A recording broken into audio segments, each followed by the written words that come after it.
Most people spend their entire lives believing that the voice in their head is who they are. From the moment you wake up, the mind begins speaking. It comments on what happened yesterday. It plans what needs to happen today. It judges your choices. It predicts the future. It replays old conversations. It imagines new ones. It questions nearly everything. The stream never seems to stop. Because it has always been there, it feels natural to assume that these thoughts belong to someone, that there is a thinker inside the mind, continuously managing life. When anxious thoughts appear, you say, "I am anxious." When doubt appears, "I am uncertain." When criticism appears, "Something must be wrong with me." Thought after thought quietly reinforces the feeling that there is a separate person at the center of experience, thinking, choosing, controlling, and trying to get life right. Very few of us ever stop to question this assumption.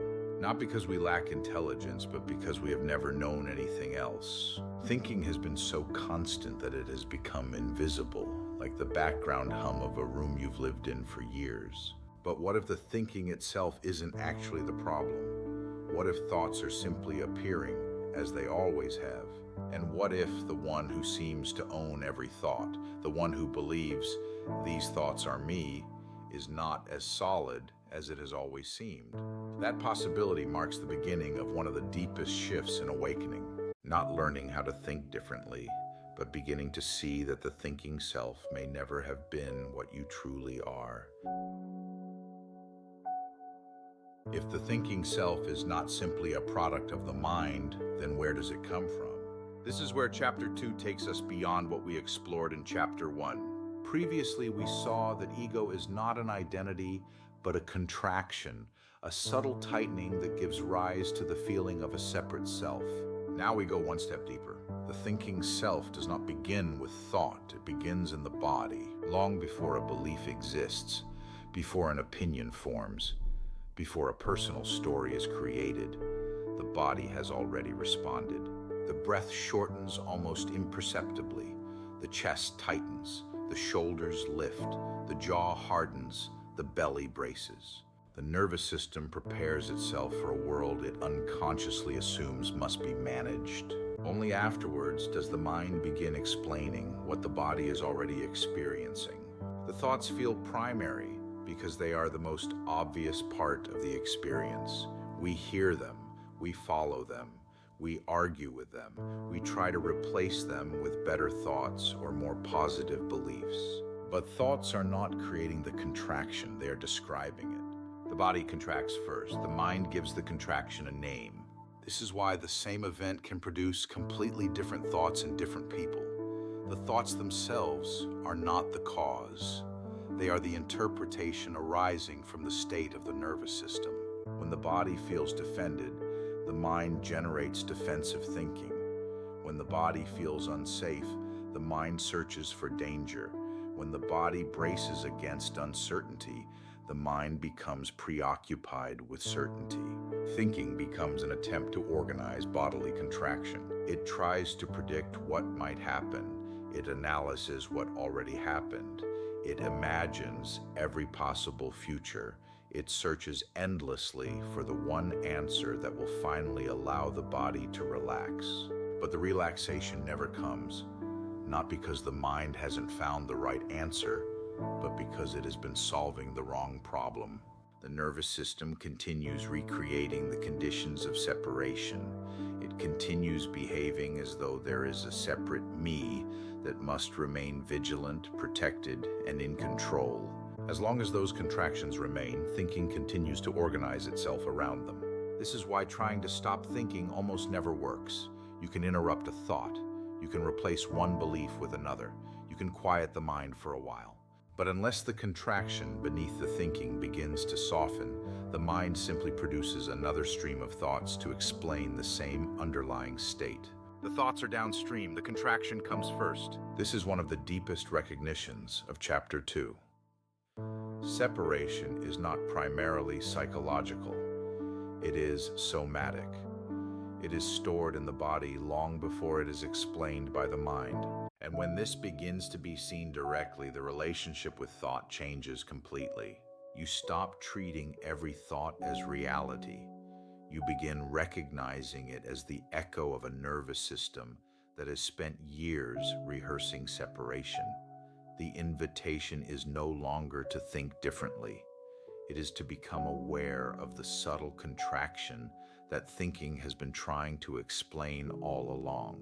This understanding begins to explain something that confuses many sincere seekers. Perhaps you've had moments where everything became unmistakably clear. For an instant, the sense of separation disappeared. The mind became quiet.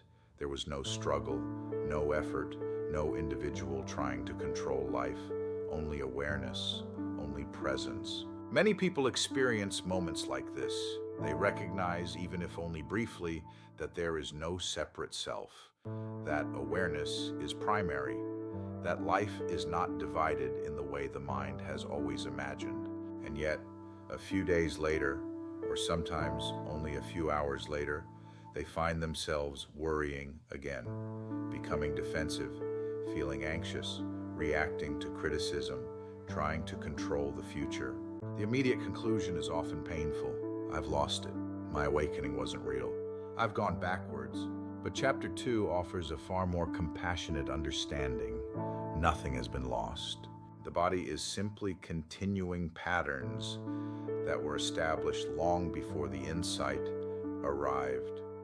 Consciousness may have recognized the truth in a single moment. The nervous system rarely changes that quickly. For years, perhaps decades, the body has organized itself around the assumption that there is a separate me responsible for staying safe. It has learned to brace before uncertainty arrives, to contract before disappointment appears, to prepare for danger before danger even exists. Those responses are not maintained by belief alone. They have become physiological habits. The body continues expecting separation even after the mind begins to question it.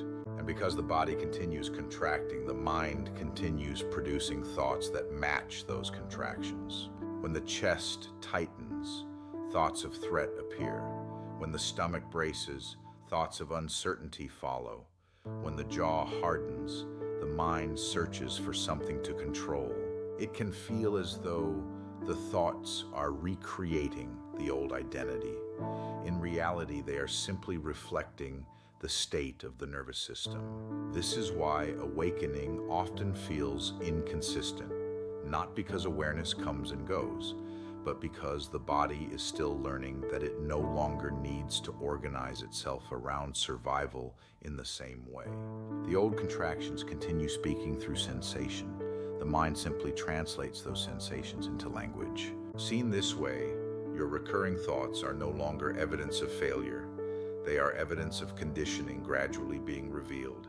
Each time an old contraction surfaces, it is another opportunity for it to be met consciously rather than automatically. Nothing needs to be forced away. Nothing needs to be defeated. The nervous system is simply learning a new relationship with life. This is one of the deepest recognitions of Chapter 2. The collapse of the thinking self is not primarily philosophical. It is physiological. It is not achieved by collecting better ideas or reaching higher states of consciousness. It unfolds as the body gradually releases the contractions that once made a separate self feel necessary. As those contractions soften, something remarkable begins to happen. The thoughts do not necessarily disappear. The mind still thinks. Plans still arise. Memories still appear. Questions still come and go. But they no longer carry the same emotional weight. They lose their urgency, their authority, their ability to define who you are. Thought becomes what it has always been, a movement within awareness rather than the voice of a separate self. And when that begins to stabilize, life is no longer lived from the pressure of constantly believing every thought that appears. It is lived from the quiet recognition that awareness was never trapped inside thought in the first place. If the thinking self is supported by the body, then the path forward is very different from what most of us have been taught. For years, many people approach awakening as a battle with the mind. They try to stop thinking. They replace negative thoughts with positive ones. They repeat affirmations. They practice mental discipline. They watch every thought, hoping that one day the mind will finally become silent. These approaches can bring moments of clarity, but they often leave the deeper structure untouched. Chapter 2 offers a profoundly different orientation. The thinking self does not need to be defeated. It does not need to be silenced. It does not even need to disappear. It simply becomes unnecessary. The collapse of the thinking self happens naturally when the body no longer needs to defend an imagined identity. As long as the nervous system believes there is a separate self that must remain protected, thinking will continue trying to organize that protection. It is simply doing the job the body has asked it to do. When the body begins to release those old patterns of contraction, the mind is relieved of that responsibility. Thinking loses its survival function. Instead of being the manager of life, it becomes what it was always meant to be, a useful instrument that appears when needed and becomes quiet when it is not. This is why the deepest movement of awakening is not against thought. It is toward openness, toward allowing the nervous system to discover that it is safe to stop holding itself together around an imagined center. As separation begins to unwind in the body, the changes are often subtle. The breath becomes deeper without trying to breathe deeply. The jaw softens without remembering to relax it. The shoulders settle. The chest opens. The body no longer feels as though it is leaning into the next problem before it has even arrived. The nervous system begins resting in the present instead of anticipating the future. From this settled state, thinking changes naturally. The same thoughts may still appear, plans still arise, questions still come, memories still visit. But they no longer carry the same urgency. They are lighter, less compelling, less personal. You notice that thoughts are simply movements within awareness, rather than commands that must be believed or identities that must be defended. Even the sense of me begins to feel more transparent. Not because you have rejected your humanity, not because you have adopted a new spiritual identity, but because the body is no longer generating the same degree of contraction around experience. Nothing has been forced, nothing has been suppressed, nothing has been conquered. The system has simply stopped recreating the conditions that once made the thinking self feel necessary. And in that quiet shift, the mind discovers something it could never achieve through effort alone. It does not find peace because it finally won the battle with thought. It finds peace because there is no longer anyone inside who needs every thought to prove they exist. Perhaps freedom does not arrive when the mind finally becomes silent. Perhaps it begins much earlier than that. Perhaps it begins the moment the body no longer needs every thought to protect an imagined self. The thinking mind may continue speaking. Thoughts may still appear. Plans may still be made. Questions may still arise. Nothing needs to disappear. But something essential begins to change. Thoughts no longer carry the weight of identity. They are no longer experienced as the voice of who you are. They become movements within awareness, appearing, changing, and passing, just as clouds move through an open sky. As this recognition settles more deeply into the body, you begin to notice something quietly remarkable. Life continues exactly as before. Conversations happen.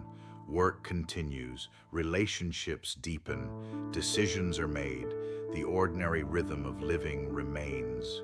Yet there is less contraction around every experience, less urgency to control what comes next, less reflex to defend yourself when life becomes uncertain, less pressure to constantly improve, explain, or become someone else. What once felt heavy begins to feel surprisingly light, not because life has become easier, but because the nervous system is no longer carrying the burden of maintaining a separate identity. This is the quiet beginning of freedom, not the disappearance of thought, not the achievement of a perfect state, but the gradual dissolving of unnecessary effort. The collapse of the thinking self is not the loss of intelligence. If anything, intelligence becomes clearer. Without constant contraction, thinking becomes simpler, more responsive, more precise. It serves life instead of trying to control it. And beneath it all, something that has always been present quietly reveals itself. An openness that does not need to be created.